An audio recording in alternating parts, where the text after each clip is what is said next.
Hello, I'm John. Welcome back. I've got a tag video for you today, and it is the Shelf Respect tag.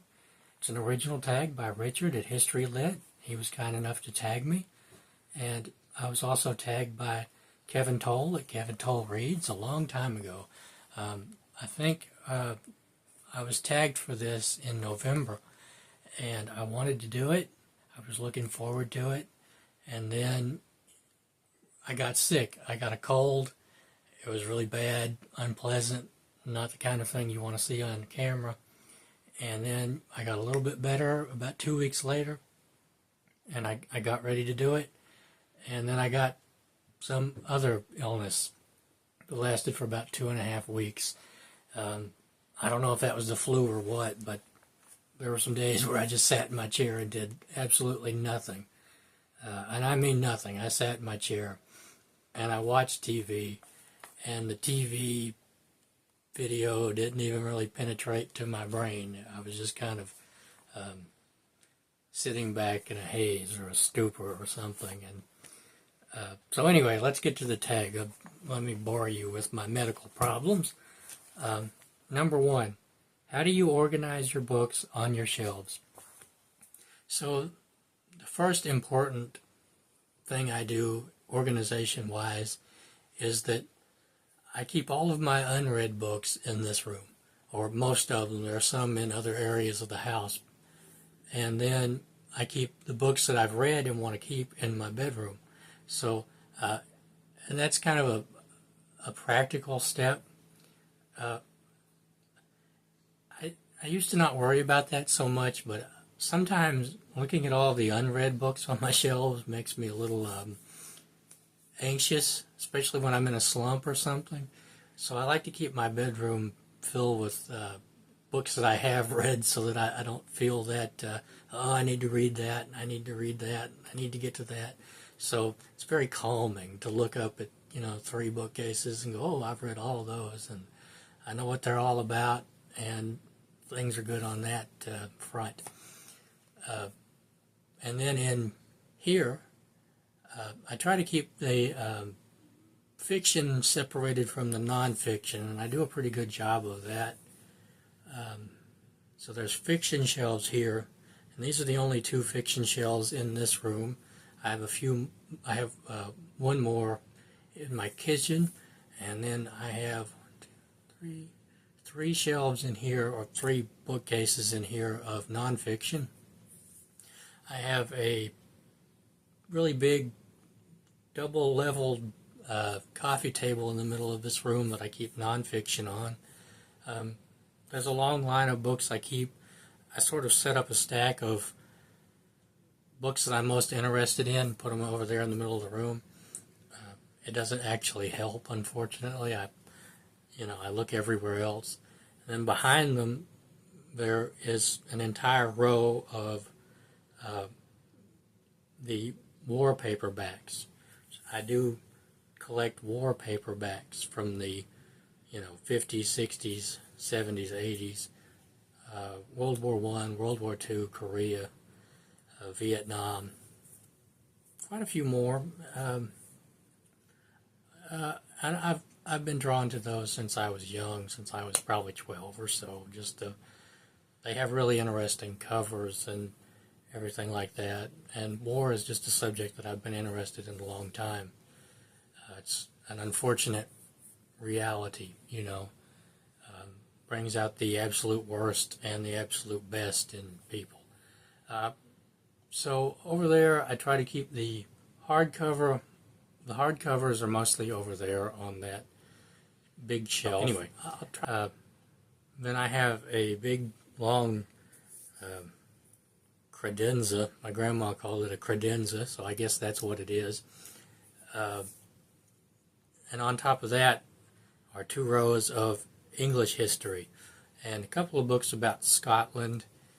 And I don't think there's any book about Ireland. I think I only have 1 book about Ireland at the moment, or that I know of.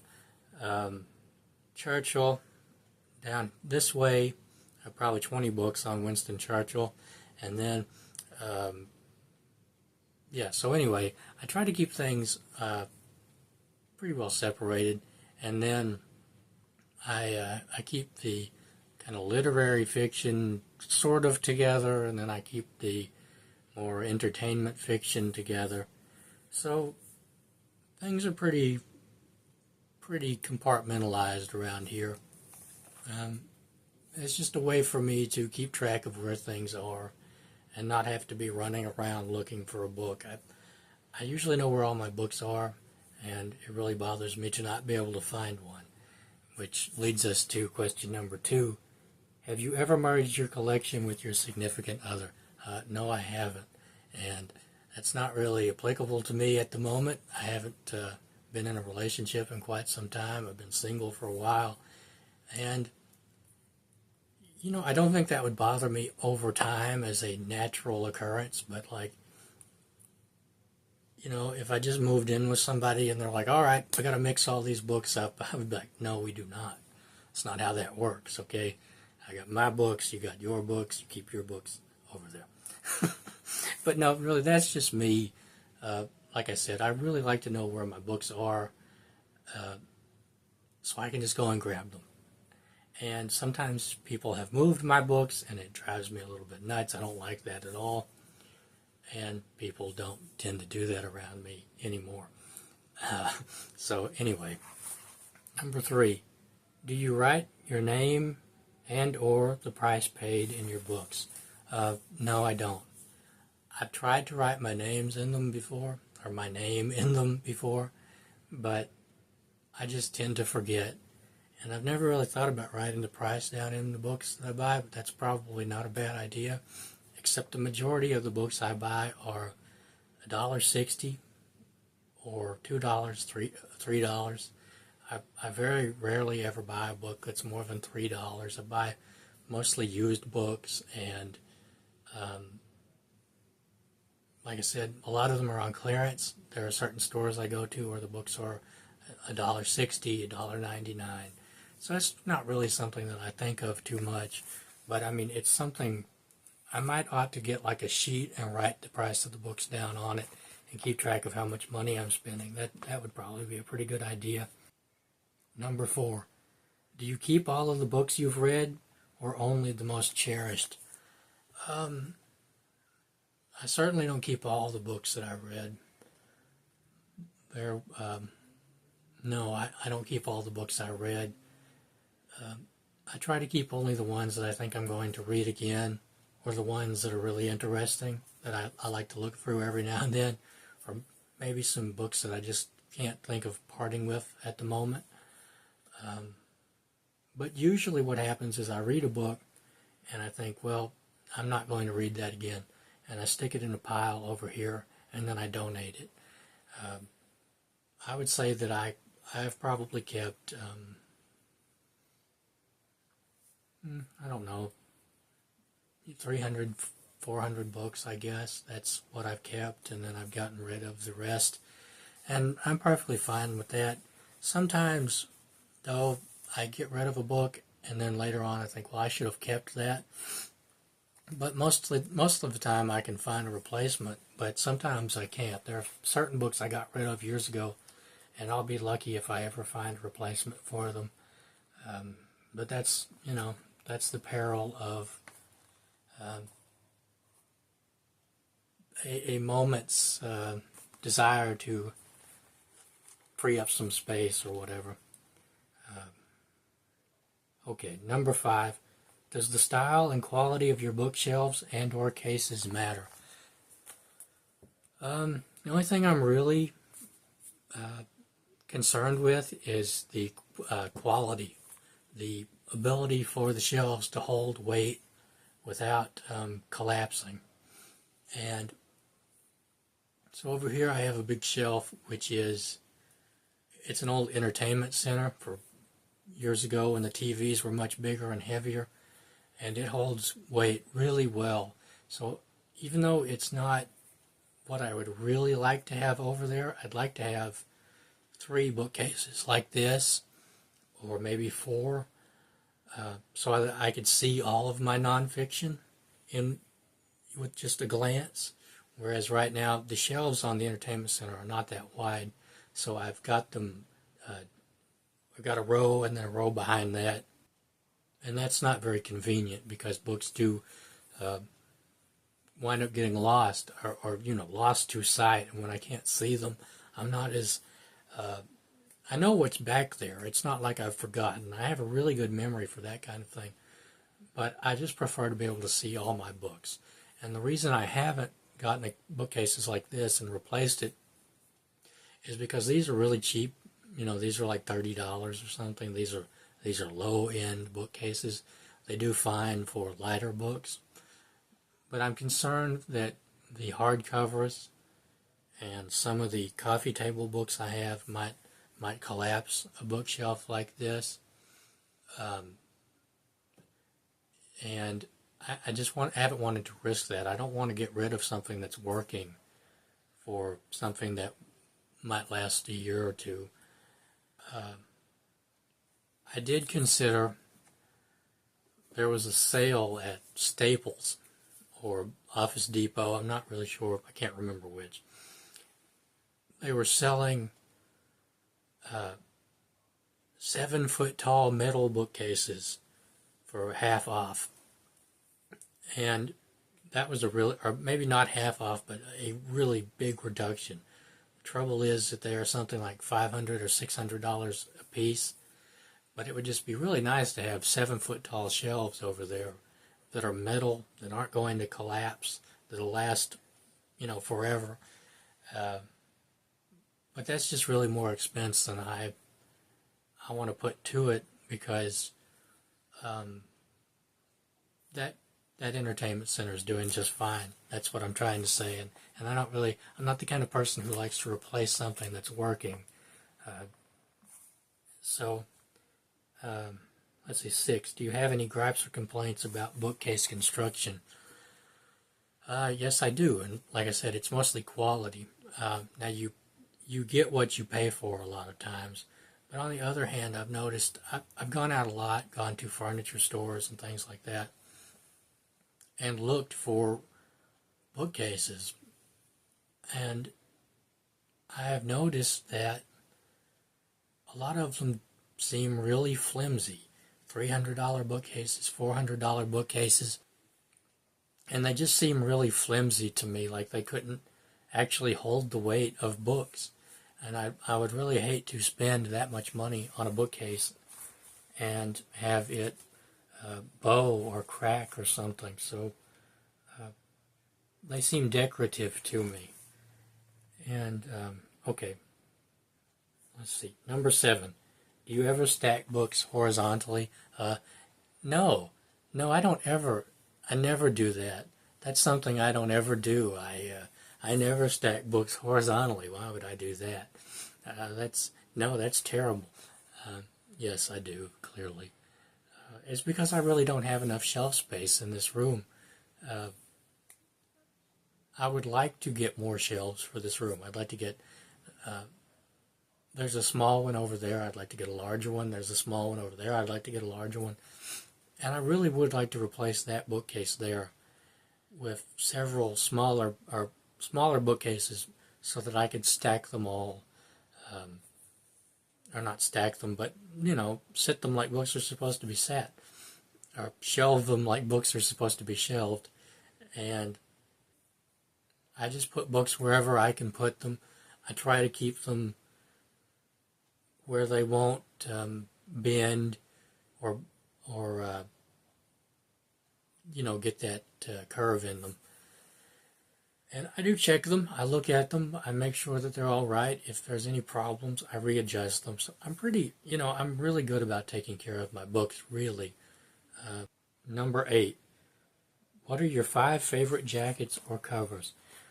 So that's not really a fair question, is it? What are your 5 favorite jackets or covers? I have hundreds of favorites. I think, as I've been doing this, and I tried to get some books together to do this, and they're all unread books I haven't read yet. I didn't feel like going down and going through my other shelves. But I've noticed that I do not have a lot of books with covers I don't like. And I'm not sure if it's just that I pick books with covers that I like, if maybe maybe I'm more visual than I thought I was, or maybe it's just that I like most book covers. I don't really know. But I just picked a few here, and I picked more than 5, just to kind of give an idea of the book covers that I like. Here is Beyond the Khyber Pass, The Road to British Disaster in the First Afghan War by John H. Waller. And I just really like that. It's really, it probably doesn't look nearly as good on video as it does in person. I went, I think it was last year I got this for my birthday, and when I walked in, this was sitting propped up on one of the shelves, and I just thought and I'm interested in the subject too. It's not like I just bought it for the cover. The British wars in Afghanistan are really interesting to me, and I think this is the one where I think Watson was involved in this first Afghan war, right? John D. Watson from the Sherlock Holmes stories, and but anyway, moving on, here is Postmodernism, or The Cultural Logic of Late Capitalism by Frederick Jameson. I bought this a long time after I lost interest in philosophy, but I'd wanted it for years, and it was very cheap. And it was very cheap because someone has really marked it up and annotated it. I mean, kind of beyond what is useful as far as I can see. If that may be the same exact page, I'm not sure, but I don't know. I just always liked this cover. It's shiny silver, and then you have Andy Warhol there. I'm not a huge Andy Warhol fan or anything. I just think this book is very visually appealing.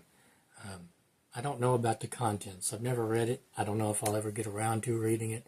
I've read a little bit of Jameson in the past, but okay. So next is The Invisible Bridge by Rick Perlstein, and that's just a really eye-catching cover. Let's see. And all of Rick Perlstein's books have really eye-catching covers. I think so. From Reagan Land, Nixon Land, this book. He did one about Barry Goldwater, I believe. And these are just really well done. There's Reagan there. It's just very eye-catching, very appealing. And now some fiction. Here is Little Caesar by W.R. Burnett. I really like that. That's very classic. And I like that movie too. For some reason, I never got to see the end of that movie. But I watched most of it, and it just looks really nice. It's really cheap. I got this for like $1, I think. Here is Frank Herbert's Dune. The sandworms there. I've never read Dune. I keep wanting to read Dune. I keep putting it off. It frightens me a little bit because it's a classic. It's a serious work of science fiction. It's also a lot of drama, a lot of interpersonal drama, and that's something in books that scares me off. But I would really like to read Dune. When I read it, it probably won't be this particular book. I have another one that's a little bit easier to read. The print in this is smaller, and anyway. So the next two are of the same series, and I really like the covers of these books. The books themselves are a little trashy, I guess. They're definitely Garbogist reads. That doesn't mean that they're bad. It just means that they are fun, I guess. They're pretty rough, honestly. One of these books is one of the roughest novels I've ever read. They take place in the future, and it's a post-apocalyptic future, Deathland series by James Axler. This is Deep Empire, and all the early ones have covers like this. I haven't seen any of these in a while. There for a while I've seen a lot of them, and I bought quite a lot of them because I do enjoy them. They're just fun reads. They are violent. They have a lot of rough stuff in them, but they're just kind of entertaining to see what's going on in this post-apocalyptic world. They They kind of remind me of Fallout, the video game Fallout. I used to play that a lot when I was younger, until my Xbox broke and I never replaced it. Here's another one. This is Homeward Bound. These are from the 80s, I think. Some of them, I think they're still going up until today. Okay, no, I was completely wrong. This is from 1997. But I just really like the covers of these books. I think they're really well done. And moving on. Number 9. What are your 5 most disliked jackets or covers and why? So I looked around and there aren't a lot of them here that I don't like. There are a few that I like less than others. And these kind of embody what I don't like. This is The Making of the President, 1972 by Theodore H. White. And it's just bland. It's not what I would want to. If I had written a book like this, I would want the cover to be more eye-catching, more appealing. I would want to look at it and think, man, that's not a boring book, right? That's going to be entertaining and appealing, and I'm going to have felt better for reading it. And I just don't feel that way about these 3 books. The Making of the President, 1968. I think these are book club editions. I'm not certain about that. Yes, these are book club editions. I bought them all. I didn't buy these all together. I think I bought 2 of them together, and then I bought this right here is something that gets on my nerves. This is the Goodwill Kiss of Death. So when you go to a Goodwill and buy a used book for $1.60, they take a book that's been sitting on a shelf perfectly fine for almost 60 years, and they put a sticker on it for no good reason, and then you come home and take the sticker off, and you peel off the paper of the book. You mar a perfectly good 60-year-old book. Drives me nuts. It's on a whole lot of books I have. Anyway, that's a rant for another day, I think. But this is probably the most appealing of the lot, probably because it's red. But they just don't really, they don't say read me, really, do they? They look boring. They look, they look boring. They don't look like books you would want to read. I mean, the presidential elections they can be pretty boring to read about, honestly. But you would want your book to be appealing, I think. And some more things I don't like. I don't really like step back covers because they rip so easily. I don't like those book covers that are kind of rubbery and stick to things, especially when you're trying to pull them out from a shelf. You can rip other book covers if they stick. And I really, really don't like, I don't know exactly what they're called, maybe 3/4 book covers, where only part of the cover is cardboard, and then you have a regular page, or with blurbs on it, or maybe an image. I don't like that at all, because you're always catching it and ripping it, and you catch the inside pages and rip them or peel them back, and I just don't like that. I don't know why they keep doing that to books. And yeah, okay. Number 10, is there such a thing as too many books? Yes, I would say yes. For a personal library, absolutely. Do I have too many books? I don't think so, but I'm also planning long term. A lot of people complain about book hauls and things like that. How do you buy all these books? When are you ever possibly going to read them? They don't complain to me. Nobody has ever complained to me, but I hear it a lot on BookTube. I don't look at it that way. I'm 30 years old. Well, I'm about to turn 32. I look at it like I'm building a library to last the rest of my life. I buy mostly used books, and they're not going to be around forever. They get thrown in dumpsters, they get wet and get thrown out. People keep them and collect them, or they just wear out and fall apart. So I buy books to keep for the rest of my life. This is not a short-term thing for me. This is a lifelong library for me. That being said, I can absolutely have too many books. If I'm buying 1980s phone books for some reason, or guides to hotels from the 70s, that would be too many books. I think you can have too many books. I think that for most of us, there is a limit to how many books we're going to be able to read in our lifetime. And I've calculated I have something like five or six, maybe 7 years of books in my house that I haven't read. That's fine with me. I'm perfectly fine with that. But I think if you have more books than you can reasonably read in your life, then you probably have too many. For a lot of people, that causes anxiety. It has sometimes given me anxiety to have so many books, until I brought my reading, the amount of reading that I do, up with how much I wanted to read, and then my anxiety really calmed down. But some people are not bothered by that at all.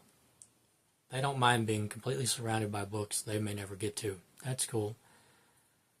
My grandpa used to know a guy who, when you walked into his house, he had books stacked in giant stacks all throughout his house.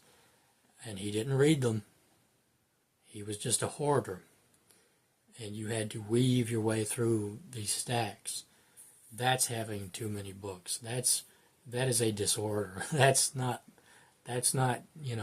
loving books. That's not, I'll read this later. That is just accumulation, So yes, you can have too many books. But I don't think most people have too many books. Okay.